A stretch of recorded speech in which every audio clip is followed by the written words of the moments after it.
I had complete access to every compartment they manufactured. It's the world's largest directed energy weapons system. It is responsible for the earthquakes in Christchurch, New Zealand. There's just another level of craft on this planet and another level of air traffic control tower that exists. This is that facility. Raytheon is an aerospace company that provides advanced systems and services for commercial, military, and government customers worldwide. Probed for corruption in government contracting since 1980s. You were in the South Pole from 2010 to 2011. Let's talk about what you were doing down there. You got it. What were you doing down there? I was contracted for the summer season as a plumber. I did well enough in my summer season to garner a winter contract as well, which got me my full year's stay. I was also tasked with being a firefighter. I was a lead on the firefighting team, and because of that dual role capacity, I physically held a key that opened every single door in the facility. I had complete access to every compartment they manufactured. That was a rare position to be in. What are you blowing the whistle on?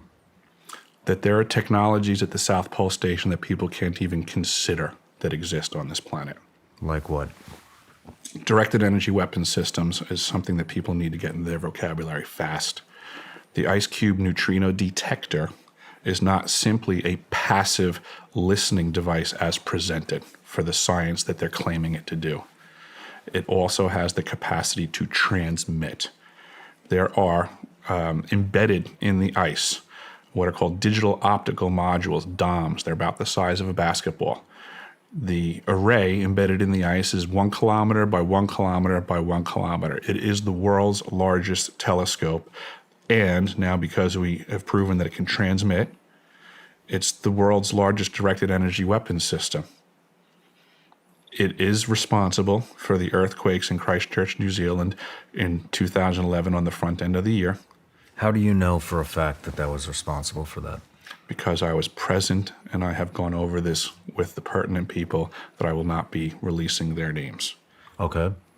But I was on the team, let's just say, and I've confirmed this. Well, I've provided documentation from the actual manufacturer's specs. So this unit was constructed, operated, and maintained by the University of Wisconsin, and just like every other device on the planet, whether you're driving an M1 Abrams tank or operating the ice cube neutrino detector, there's operator's manuals that tell you how things work. Right there in that information, free for everybody to find. I found it myself. I was directed to find it, I'll put it that way, and release this information. And it states very clearly that each one of these DOMs can transmit at 2,047 volts each. So these are currently the facts of life. how do you know? I mean, I guess what I'm asking is, how did it even come to your attention that this triggered an earthquake? If you're at the South Pole and New Zealand had an earthquake, I mean, how did you know it came from the South Pole? Without divulging names, Without divulging names. I could only say that it was communicated to me from team members that were present and fully read in at the time that they were aware. And since that time, At the immediate, like the same day? oh, absolutely, it was understood Well, what was said? that we accidentally hit Christchurch, New Zealand twice when they were trying to fire up this weapon for the first time. That it was friendly fire. It was not on purpose, but it occurred. That the system is designed for that. And it was just friendly fire, incidental. This is a telescope. That sounds like a. Is it a telescope? Absolutely, it is a neutrino detector, for sure. It can accomplish its primary purpose. It can also transmit and then provide a multifaceted platform for directed energy weapons systems. Do you have any idea how the earthquake was initiated? From misfiring the system. Where Where were they targeting? Yes. I don't know. Does it go into the earth? Does it go into the atmosphere? It can definitely go through the earth. I would consider that it might be able to do stuff in the atmosphere. I haven't heard that statement laid at its feet. but I wouldn't put it past it. I don't want to try to limit the functions of this device by my imagination or experience. I believe that's one of the problems with directed energy weapons is they are not like standard weapons of old where you have a gun and a particular caliber bullet, you pull the trigger and it does one thing. These platforms are way more complex than that. They do a lot of things. What else do they do? Excuse me.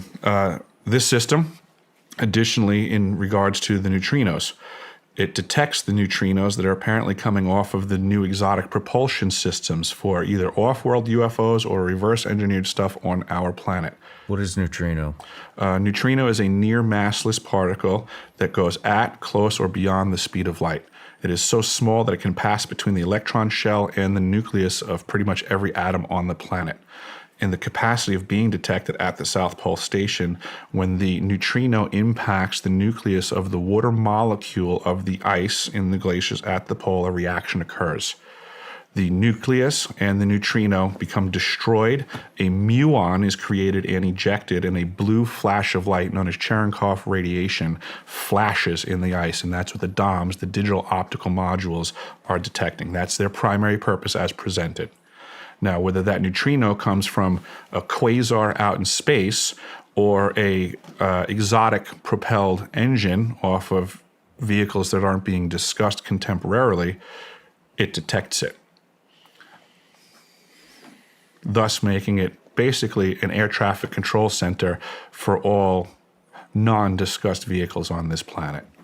So just like we have all the other air traffic on the planet and it's being completely observed and attended to, there's just another level of craft on this planet and another level of air traffic control tower that exists. This is that facility. Back to tracking neutrinos. What is that? Why are they tracking those? Oh, for the purposes of science, they're claiming that there's a lot to be ascertained by understanding the difference between low power and high power neutrino ejections from cosmic occurrences.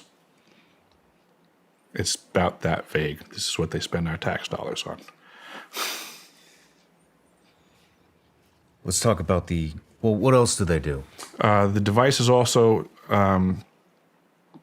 for faster than light communications, quantum entangled communications at great distance.